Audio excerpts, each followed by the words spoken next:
વંદે માતરમ વિદ્યાર્થી મિત્રો, આપણે ચેપ્ટર 3 માં તમારું બધાનું સ્વાગત છે. ચેપ્ટર 3 નંબર 3 તત્વોનું વર્ગીકરણ અને ગુણધર્મમાં આવર્તિતતા. એની અંદર આપણે ભણતા હતા, આપણે સામે વ્યાખ્યા લખેલી જ છે મેં. ઇલેક્ટ્રોન પ્રાપ્તિ એન્થાલ્પી, બરાબર. જ્યારે વાયુરૂપ તટસ્થ પરમાણુમાં એક ઇલેક્ટ્રોન દાખલ થઈને ઋણ આયન બને છે ત્યારે થતા એન્થાલ્પીના ફેરફારને ઇલેક્ટ્રોન પ્રાપ્તિ એન્થાલ્પી કહેવાય. ડેલ્ટા EGH ના નામથી ઓળખવામાં આવે છે અને એને આપણે માપીશું કિલોજૂલ પ્રતિ મોલ. બીજી આપણે એવી વાત કરી હતી કે આ જો ઉષ્મા ઉત્પન્ન કરતી હોય તો ડેલ્ટા EGH ની વેલ્યુ માઇનસ મળે, એટલે અહીંયા માઇનસ એટલે એવું કહેવાય કે ઉષ્મા ક્ષેપક પ્રક્રિયા છે અને ઉર્જા ઉત્પન્ન કરે છે. બીજી વાત એવી કરી હતી કે સમૂહ નંબર 17 એમાં ઇલેક્ટ્રોન પ્રાપ્તિ એન્થાલ્પીનું મૂલ્ય સૌથી વધુ ઋણ હોય છે અને સમૂહ નંબર 18ની અંદર આ વેલ્યુને આપણે ધન સ્વરૂપમાં લીધેલું છે.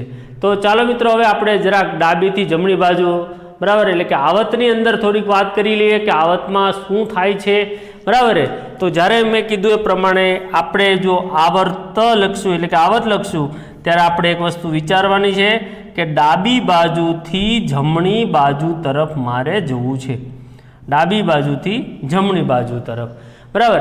આગળ જેવી રીતે આયનીકરણ એન્થાલ્પી એ પરમાણુ ત્રિજ્યા ઉપર આધાર રાખે છે, એવી રીતે આ પણ એમ કહી શકાય કે પરમાણુ ત્રિજ્યા ઉપર આધાર રાખતો હોય છે કે આ ઇલેક્ટ્રોન પ્રાપ્તિ એન્થાલ્પીની વેલ્યુ, ઇલેક્ટ્રોન પ્રાપ્તિ એન્થાલ્પી એમ કહી શકાય કે એ એકંદરે, જો અહીંયા એક વસ્તુ સમજી લેજો, હજી એકવાર બોલું છું કે અહીંયા મેથ્સના નિયમનું આપણે પાલન નથી કરવાનું. અહીંયા માઇનસ એનો મતલબ એવો થાય ઉત્પન્ન થવું, બસ, બીજો કોઈ અર્થ થતો નથી. સમૂહ નંબર 18ની પ્લસ છે એને આપણે આખા પહેલામાં હમણાં ધ્યાનમાં લેવાના નથી, બરાબર. સમૂહમાં આવતમાં જ્યારે વાત કરશું ત્યારે આપણે સમૂહ 18ને અવોઇડ કરશું અને એને સિવાયના જે તત્વો છે એની વાત થશે. ઓકે, પહેલી વસ્તુ આ. બીજું કે અહીંયા માઇનસ એટલે કે ઉત્પન્ન થવું એવું અર્થ કરવાનો છે. તો એ હિસાબે હું અહીંયા લખું તો કહી શકાય કે ઇલેક્ટ્રોન પ્રાપ્તિ એન્થાલ્પીની વેલ્યુ ચલે છે પરમાણુ ત્રિજ્યા. જેટલી પરમાણુ ત્રિજ્યા વધુ હશે તેટલી આ વેલ્યુ ઓછી હશે. એટલે અહીંયા એમ કહી શકાય કે 1 પરમાણુ ત્રિજ્યા, બરાબર. એટલે જેટલી અહીંયા ત્રિજ્યા ઓછી હશે એટલી આ વધુ ઋણ હશે એવું બોલી શકાય, બરાબર. આને આપણે આ સંબંધ દ્વારા નહીં દર્શાવી શકું, એવું લખી શકું કે પરમાણુ ત્રિજ્યા, બરાબર, પરમાણુ ત્રિજ્યા ઓછી, જેટલી આપણી પરમાણુ ત્રિજ્યા ઓછી તેમ ઇલેક્ટ્રોન પ્રાપ્તિ એન્થાલ્પીની વેલ્યુ વધુ ઋણ, આવો શબ્દ હું લખી શકીશ, બરાબર. વધુ ઋણ એવું શબ્દ થાય. અને તમને બધાને ખબર છે કે આવતમાં આપણે ડાબી બાજુથી જમણી બાજુ તરફ જઈએ છીએ તેમ પરમાણુ ક્રમાંક વધવાની સાથે પરમાણુ ત્રિજ્યા અહીંયા ઘટતી હોય તો વિદ્યાર્થી મિત્રો આપણે એમ કહી શકાય કે અહીંયા ઇલેક્ટ્રોન પ્રાપ્તિ એન્થાલ્પી વધુ ઋણ બનતી હોય છે. તો આવતમાં શબ્દ હવે આપણે એવું લખવું પડશે કે ડાબીથી જમણી જાય ઇલેક્ટ્રોન પ્રાપ્તિ એન્થાલ્પીનું મૂલ્ય ઋણ બને. કેમ ઋણ બને? એક વસ્તુ સમજો. આપણા જ્યારે અહીંયા આપણો પરમાણુ હોય અને 12 ઇલેક્ટ્રોન આવતો હોય તો એને કેન્દ્રનું આકર્ષણ બળ જોઈએ, એની મેળે ટકી શકવાનો નથી, સમજી લેજો, બરાબર. બહારથી આપણે જ્યારે ઇલેક્ટ્રોન અંદર ઉમેરીએ છીએ તો કેન્દ્રનું એને આકર્ષણ બળ જોશે. આ આકર્ષણ બળ જેટલું વધુ હશે તેટલો એ વધારે સમય સુધી પરમાણુમાં રહી શકે. તો તમને ખ્યાલ છે કે જો આ ત્રિજ્યા તમે મોટી રાખો, બરાબર, તો એને આકર્ષિત કરવા માટે અસરકારક અહીંયા કેન્દ્રીય બળ નહીં હોય. પણ જેમ આ ત્રિજ્યા નાની હશે, બરાબર, એમ કહી શકાય વિદ્યાર્થી મિત્રો કે કેન્દ્ર એને ઝડપથી આકર્ષિત કરશે. એટલા માટે ઇલેક્ટ્રોન પ્રાપ્તિ એન્થાલ્પીની વેલ્યુ વધુ ઋણ બનશે. હવે તમે આવતમાં ડાબીથી જમણી બાજુ તરફ જાઓ તેમ આગળ આપણે ચર્ચા કરી છે કે એ આ પરમાણુ ત્રિજ્યા ઘટે છે એટલે કેન્દ્રની નજીક થાય. કેન્દ્રની નજીક થાય એટલે આકર્ષણ બળ વધે છે. કેન્દ્ર અને બાહ્યતમ કક્ષાની વચ્ચેનું આકર્ષણ બળ શું થાય છે? વધે છે. અને આ આકર્ષણ બળ વધે તો ઇલેક્ટ્રોન પ્રાપ્તિ એન્થાલ્પીની વેલ્યુ વધુ ઋણ બનતી હોય છે, રાઈટ. બરાબર. ઓક્સિજન અને ફ્લોરિનનું ઉદાહરણ લઈને વાત કરું તો ઓક્સિજનથી ફ્લોરિન તરફ આપણે જઈએ, બરાબર. તો ઓક્સિજન માટે છે Z બરાબર 8, ફ્લોરિન માટે છે Z બરાબર 9. ઓકે, બેના પરમાણુ ક્રમાંક તમને અહીંયા આપેલો છે, બરાબર. અસરકારક કેન્દ્રીય વીજભારમાં વધારો થશે, તેથી નાનો પરમાણુ એવા ફ્લોરિનમાં ઇલેક્ટ્રોન જોડાવાનું ખૂબ સરળ બનતું હોય ને જેટલી સરળતા વધુ એટલી ઇલેક્ટ્રોન પ્રાપ્તિ એન્થાલ્પીની વેલ્યુ વધુ ઋણ બનતું હોય છે. તો આ રીતે વિદ્યાર્થી મિત્રો ખૂબ જ આપણે એમ કહી શકાય છે આરામથી, બરાબર, ઇલેક્ટ્રોન પ્રાપ્તિ એન્થાલ્પીની વિશે આપણે વાત કરી શકીએ છીએ, બરાબર. ઓક્સિજનની જરાક વાત નીકળી છે તો જરા આપણે લઈ લઈએ તો કે ઓક્સિજન જે ખરો કે જેનો પરમાણુ ક્રમાંક Z બરાબર 8 છે, ઇલેક્ટ્રોન રચના લખીએ આપણે 1s2 2s2 2p6, right, 2p6. Okay, હવે જો આવત કોષ્ટકમાં P વિભાગમાં સમૂહ નંબર 16 નું પ્રથમ તત્વ આપણું ઓક્સિજન છે ને ઇલેક્ટ્રોન હતા મેં તમને અહીંયા દર્શાવેલ છે. ઓક્સિજન જ્યારે તેની બાહ્યતમ કક્ષામાં એક ઇલેક્ટ્રોન મેળવે એટલે શું થાય સાહેબ? O- બને. O ઇલેક્ટ્રોન મેળવે એટલે O- આપણને પ્રાપ્ત થાય, એ આપણે જોઈ ગયા છીએ, બરાબર. તેની પ્રથમ આયનીકરણ એન્થાલ્પી કહેવાય. હવે જો અહીંયા O જે છે એ બીજો ઇલેક્ટ્રોન મેળવી એટલે કે O-2 બને એટલે આમાં એક ઓલરેડી આવી ગયો છે, બરાબર. આની ઇલેક્ટ્રોન રચના આવી થાય 1s2 2s2 ને 2p7 થશે. અને જો હજુ એક ઇલેક્ટ્રોન આવે તો 2p, સોરી અહીંયા ભૂલ છે, સોરી ભૂલ મિસ્ટેક મારી હતી. તો અહીંયા 1s2 2s2 2p4 થાય. એક ઇલેક્ટ્રોન આવે એટલે 2p5 થાય ને હજુ એક આવે તો 2p6 થઈ જાય. O-2 હોય તો 2p6 આપણે ઇલેક્ટ્રોન થઈ જાય, બરાબર. હવે જ્યારે O- આયન ફરી એક ઇલેક્ટ્રોન મેળવી O-2 આયન બને છે ત્યારે O- અને ઇલેક્ટ્રોન વચ્ચે પ્રબળ અપાકર્ષણ બળ ઉદ્ભવે છે. આપણે ઘણા એવું વિચારતા હોય કે બીજો ઇલેક્ટ્રોન મેળવીને 2p6 થઈ જાય તો નિષ્ક્રિય વાયુ જેવી રચના પ્રાપ્ત થાય, પરંતુ અહીંયા બીજી એક બાબત પણ યાદ રાખવાની કે ઇલેક્ટ્રોન ને કેન્દ્ર વચ્ચે આકર્ષણ તો ખરું જ દોસ્ત, પરંતુ ઇલેક્ટ્રોન વચ્ચે અપાકર્ષણ પણ છે, બરાબર. તો એક ઇલેક્ટ્રોન આવશે ત્યારે મૂલ્ય ઋણ હોય, પરંતુ હજી એક ઇલેક્ટ્રોન જો આવશે તો ભલે 2p6 થતી, ભલે અહીંયા એમ કહી શકાય નિષ્ક્રિય વાયુ જેવી રચના થઈ જાય, પરંતુ વિદ્યાર્થી મિત્રો અહીંયા અપાકર્ષણ વધી જાય એટલે બીજી વખત જ્યારે દ્વિતીય ઇલેક્ટ્રોન પ્રાપ્તિ એન્થાલ્પીની વેલ્યુ O-2 માટે ધન થઈ જશે, એટલે એ ટકી શકવાનો નથી.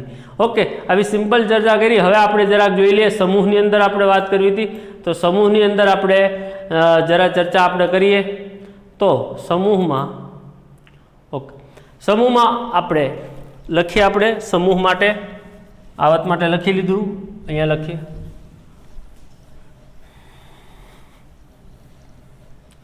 ચાલો,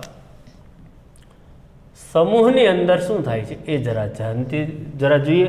તો સમૂહમાં આપણે ઉપરથી નીચે તરફ જઈએ, સમૂહમાં ઉપરથી નીચે તરફ આપણે આવીએ છીએ. ઓકે, ઉપરથી નીચે તરફ.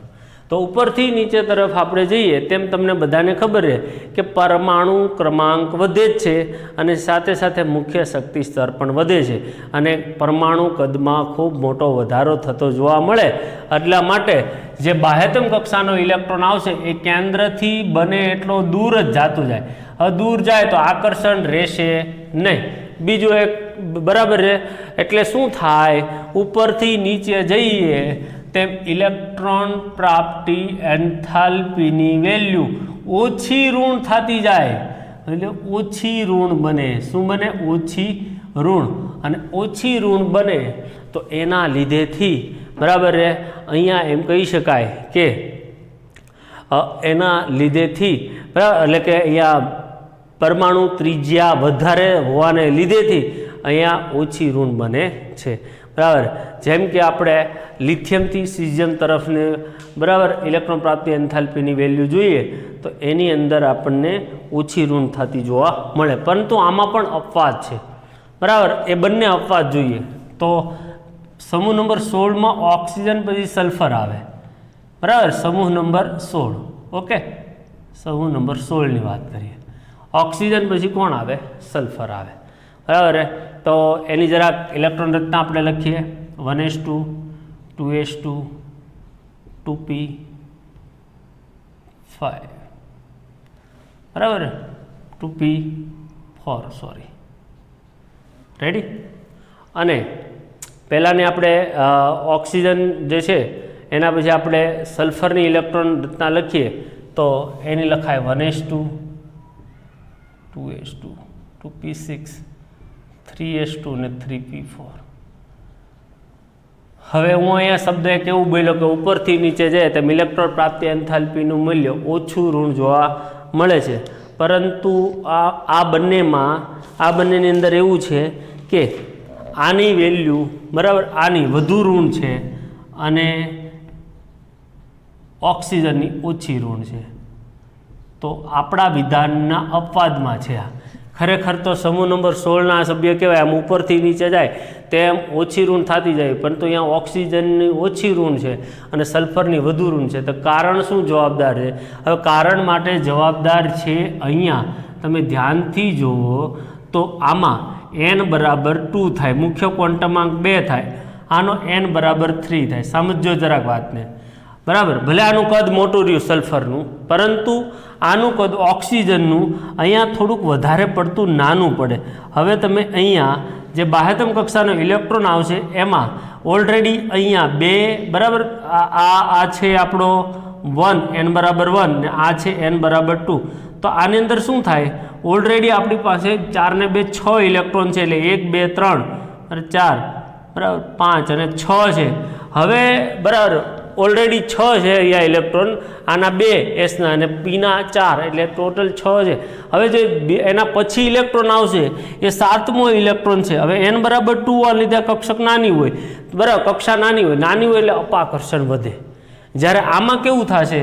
આની અંદર સેમ એના જેવું જ છે, પરંતુ અહીંયા 1 2 પછી ત્રીજા રાઉન્ડ, આપણી ભાષામાં બોલીએ તો ત્રીજા રાઉન્ડની અંદર આપણને અહીંયા આવનારો ઇલેક્ટ્રોન આવશે, એટલે આની સરખામણીમાં એમાં યોગ્ય જગ્યા મળી જશે. તો એના લીધેથી આમાં અપાકર્ષણ ઇલેક્ટ્રોન વચ્ચે અપાકર્ષણ નહીં થાય. બરાબર છે. તમને આપણે આયનીકરણ એન્થાલ્પીમાં એક શબ્દ લખ્યો હતો કે 2 મહત્વની બાબત ઉપર આધાર રાખે: કેન્દ્રથી ઇલેક્ટ્રોનનું આકર્ષણ અને ઇલેક્ટ્રોન વચ્ચે અપાકર્ષણ. રેડી? આપણે પહેલા શબ્દ ભણી ગયા કેન્દ્રથી ઇલેક્ટ્રોનનું આકર્ષણ, એ ભણી ગયા. એમાં આવત અને સમૂહ એ બેમાં આપણે ઇલેક્ટ્રોન પ્રાપ્તિ એન્થાલ્પીની વાત કરી, પરંતુ બીજો શબ્દ આપણે અહીંયા સાથે જોવાનો છે એ છે ઇલેક્ટ્રોન વચ્ચે અપાકર્ષણ, જે આમાં જોવા મળે છે. અહીંયા મુખ્ય ક્વોન્ટમાંક n બરાબર 2માં બરાબર જે 6 ઇલેક્ટ્રોન છે એમાં હજી એક ઇલેક્ટ્રોન આવે એટલે 7 ઇલેક્ટ્રોન થાય તો અપાકર્ષણ વધે, કારણ કે જગ્યા નાની છે. અને જ્યારે આમાં સલ્ફરમાં આ ઓક્સિજન છે, આ સલ્ફરમાં જ્યારે શું થાય? n બરાબર 3 છે, એટલે કે ત્રીજાની અંદર અહીંયા n બરાબર 3માં ઇલેક્ટ્રોન આવશે બરાબર. n બરાબર 3ની અંદર આપણે જે 7મો ઇલેક્ટ્રોન આપણો આવે છે, તો અહીંયા જગ્યા મોટી છે, તો એના લીધેથી અનિયમિતતા જોવા મળે. આવું સેમ ટુ સેમ એના પછીના સમૂહમાં બી સેમ આ જ રીતનું કારણ જવાબદાર છે. સમૂહ નંબર 17 બરાબર, ફ્લોરિન પછી ક્લોરિન છે, તો એમાં બી સેમ આ જ રીઝન છે કે એની અંદર પણ સેમ રીઝન જોવા મળશે. બરાબર. તો આ રીતે આમાં અનિયમિતતા છે. બરાબર. 2 યાદ રાખજો, ભૂલ નહીં કરતા. ક્લોરિનની ઇલેક્ટ્રોન પ્રાપ્તિ એન્થાલ્પીની વેલ્યુ ફ્લોરિન કરતાં વધુ ઋણ છે. બરાબર. એવી રીતે સલ્ફરની ઇલેક્ટ્રોન પ્રાપ્તિ એન્થાલ્પીની વેલ્યુ ઓક્સિજન કરતાં વધુ ઋણ જોવા મળે છે. બરાબર. યાદ રાખજો. અને વ્યવસ્થિત રીતે આ બંને અપવાદની દ્રષ્ટિએ છે. તો વિદ્યાર્થી મિત્રો, આમાં બી ખૂબ બધા MCQ બનેવા છે, ખૂબ બધા MCQ રેફરન્સ બુકની અંદર તમારે જોવાના છે. તો આ વાત થઈ ગઈ આખી ઇલેક્ટ્રોન પ્રાપ્તિ એન્થાલ્પીની. બરાબર. કોની વાત થાય? ઇલેક્ટ્રોન પ્રાપ્તિ એન્થાલ્પીની. આવી આપણે વાત કરીએ તો હવે આપણે વાત કરીશું વિદ્યુત ઋણતાની. કોની વાત કરીશું? વિદ્યુત ઋણતા. ચાલો આપણે જોઈ લઈએ વિદ્યુત ઋણતા.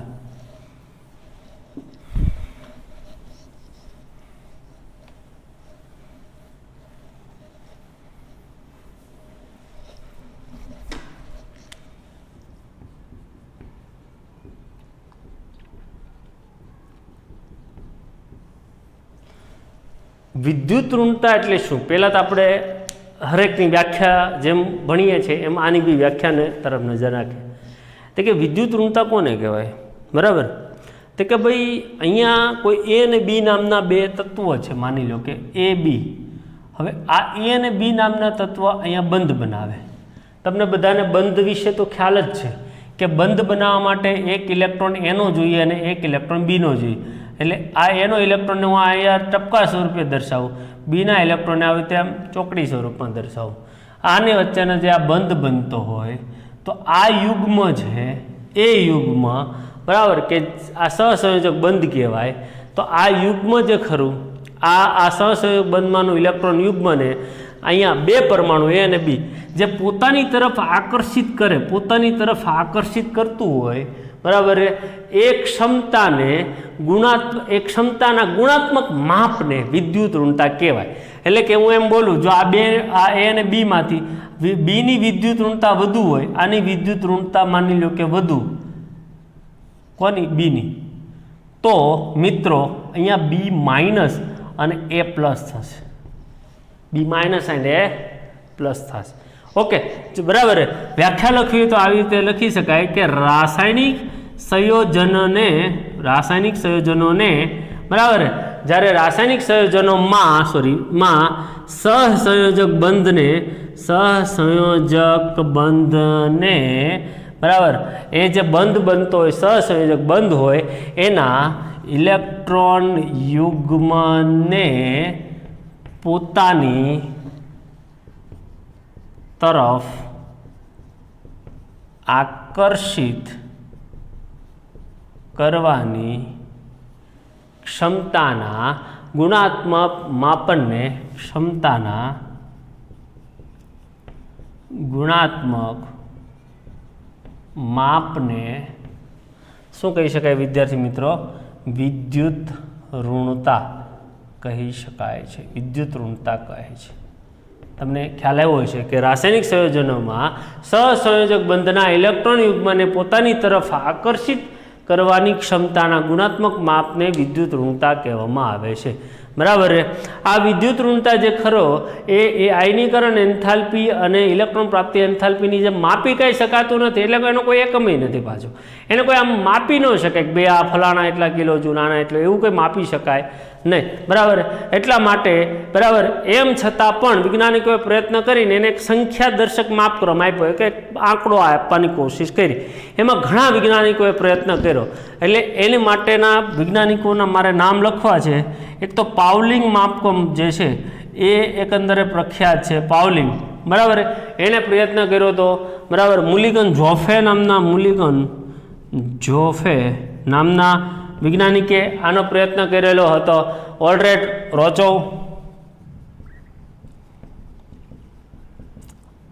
એ વૈજ્ઞાનિકે એકંદરે પ્રયત્ન કરેલો હતો. આ બધા જ માપક્રમ ખૂબ જાણીતા છે. પાવલિંગ માપક્રમ, મુલિગન જોફે માપક્રમ, ઓલ્ડરેડ રોચો માપક્રમ, એ બધાએ ખૂબ પ્રયત્ન કર્યો હતો. પણ સૌથી વધુ પ્રખ્યાત થયો પાવલિંગ, બરાબર. સૌથી વધુ પ્રખ્યાત થયો પાવલિંગ. એણે શું કર્યું ખબર? ફ્લોરિનને પોતાનો આધાર બનાવ્યો, એફને. અને ફ્લોરિનને, બરાબર, ઇલેક્ટ્રોન આકર્ષવાની ક્ષમતા એની સૌથી વધુ છે ફ્લોરિનની. તો એની માટે અમેરિકન વૈજ્ઞાનિક બરાબર, પાવલિંગ નામના વૈજ્ઞાનિકે ફ્લોરિનની વિદ્યુત ઋણતા માટે એક આંકડો આપ્યો. અને એ આંકડો આપણે લખી છે 4. કેટલો આંકડો એને આપ્યો? 4, બરાબર. એની વિદ્યુત ઋણતા એમ કહી શકાય સૌથી વધુ, એટલે કે 4 આપણે એને આપ્યો. વિદ્યુત ઋણતા કોઈ આપેલા તત્વ માટે અચળ હોતા નથી. તેની મૂલ્ય, બરાબર, હવે એ બાબત ઉપર રાખે છે કે સામે કોણ જોડાયેલું છે, બરાબર. સામે કોણ જોડાયેલું છે એની ઉપર આધાર રાખે આખો, બરાબર. બે પરમાણુ એકબીજા સાથે કેવા પ્રકારના બળથી જોડાયેલા હોય છે તેને આગાહી કરવામાં વિદ્યુત ઋણતા પદ માટે મદદરૂપ થાય. હવે હું તમને એક ઉદાહરણ સમજાવું થોડુંક, બરાબર. ઓક્સિજનની વિદ્યુત ઋણતાનું, બરાબર, ઓક્સિજન એની વિદ્યુત ઋણતાનું માપક્રમ જે છે એ હું તમને આપણે આપીએ તો 3.5 છે. સાંભળજો, 3.5 ઓક્સિજન, બરાબર. અને સોડિયમનું છે, એનએનું છે 0.9. એને અને ઓ જોડાય એટલે કે NO2 નામનું કોઈ સંયોજન બનતું હોય તો તો Na+ ને O- હોય એટલે આખું યુગ્મ કોની તરફ ખસેલું રહીએ? ઓક્સિજન તરફ ખસેલું રહીએ, બરાબર. એટલે O ઋણ આયન બને ને Na+ આયન બને. It's okay. પણ જો O સાથે હવે F આવે એવું એક સંયોજન છે જ, OF2. ઓકે, O સાથે F આવે એટલે કે OF2 માં હવે જુઓ તમે Fની વિદ્યુત ઋણતા ઓક્સિજન કરતાંય વધુ છે, તો પછી F ઉપર માઇનસ આવશે અને O ઉપર પ્લસ આવશે, બરાબર. આ એક બરાબર આવા સંયોજનો પણ છે. એટલે અહીંયા મારે કહેવાનો અર્થ એ થાય છે કે અહીંયા બરાબર આ જે માપક્રમ છે એની મદદથી આપણે એવું જાણી શકાય કે કયું ઋણાયન બનશે, કયું ધનાયન બનશે. એટલે કોઈ ફિક્સ નથી રહેતું ઓક્સિજન હંમેશા ઋણાયન જ બને એવું જરૂરી નથી. હા, ફ્લોરિન એક એવું છે કે જેની વિદ્યુતતા સૌથી વધુ છે, એટલે એ બધામાં જ ઋણાયન સ્વરૂપે જ રહેવાનું પસંદ કરશે. ઓકે, તો આ રીતે વિદ્યાર્થી મિત્રો વિદ્યુત ઋણતાની બાબતની અંદર આપણે એને કહી શકાય છે. હવે આપણે જરાક એને જોઈએ સમૂહ અને આવતની અંદર આપણે એની ચર્ચા આપણે કરવી છે. ઓકે, તો જોઈએ આપણે કે આવત અને સમૂહની અંદર શું કહેવા માગે છે, બરાબર. તો તમને ખબર છે કે અહીંયા વિદ્યુત ઋણતા જે ખરો એનો આધાર સંપૂર્ણપણે વિદ્યુત ઋણતાનો આધાર કોની તરફ છે? પરમાણુ ત્રિજ્યા તરફ છે. કોની તરફ છે? પરમાણુ ત્રિજ્યા, બરાબર. પરમાણુ ત્રિજ્યા ઘટે એટલે શું થાય? કેન્દ્રથી ઇલેક્ટ્રોન વચ્ચેનું બરાબર અંતર જે છે એ ઘટતું જાય, બરાબર. એટલે આકર્ષણ વધે એટલે વિદ્યુત ઋણતાનું મૂલ્ય વધે. એટલે હું લખી શકું વિદ્યુત ઋણતા ચલે છે 1 પરમાણુ ત્રિજ્યા. પરમાણુ ત્રિજ્યા જેટલી ઘટે તેમ આકર્ષણ વધે અને વિદ્યુત ઋણતા વધે. ચલે છે આકર્ષણ બળ. આમ બી લખી શકાય આકર્ષણ બળ. કેન્દ્ર અને ઇલેક્ટ્રોન વચ્ચેનું આકર્ષણ બળ જેટલું વધુ તેટલી વિદ્યુત ઋણતા વધુ થાય, બરાબર.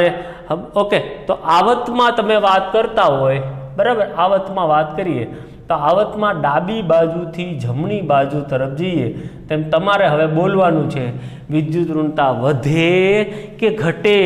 તો કે સાહેબ વિદ્યુત ઋણતા વધે છે. કેમ વિદ્યુત ઋણતા વધે છે? તો નાનું થતું જાય, કેન્દ્રથી ઇલેક્ટ્રોનનું આકર્ષણ વધતું જાય એટલે વિદ્યુત ઋણતામાં વધારો જોવા મળે છે, બરાબર. જ્યારે સમૂહમાં વાત કરવી છે મારે તો સમૂહની અંદર શું થશે? સમૂહમાં ઉપરથી જ્યારે હું નીચે તરફ આવીશ તેમ કદ વધતું જાય તો વિદ્યુત ઋણતા શું થતી જાય? ઘટતી જાય. વિદ્યુત ઋણતામાં શું જોવા મળે? ઘટાડો જોવા મળે છે, બરાબર.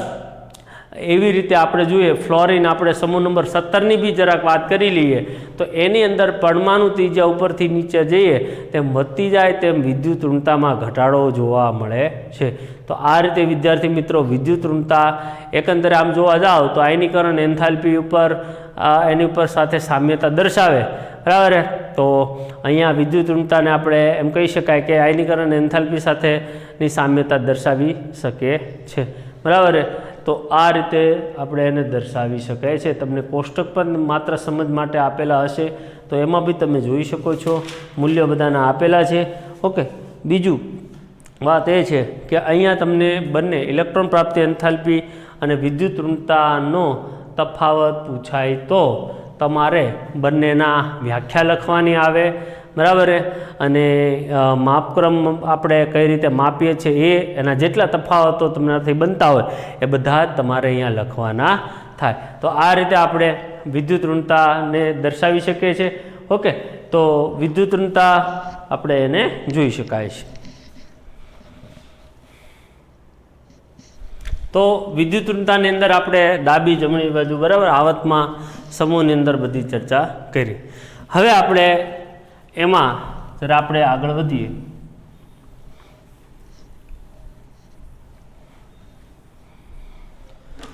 તો તત્વોના અધાત્વીય ગુણ સાથે કોઈ વિદ્યુત ઋણતાને સંબંધ છે? આવો એક મનમાં માની લો પ્રશ્ન ઉત્પન્ન થાય. અધાત્વીય ગુણ, બરાબર. તો આપણને ખબર છે કે આવત કોષ્ટકમાં આવતની અંદર આપણે જે ડાબી બાજુથી જમણી બાજુ જઈએ, ડાબીથી આપણને જમણી બાજુ તરફ આપણે જઈએ તો એની અંદર ડાબીથી જમણી બાજુ તરફ જઈએ તેમ પરમાણુ ક્રમાંક વધે છે અને ત્યાં આપણા બધા અધાતુ તત્વ છે વધે છે.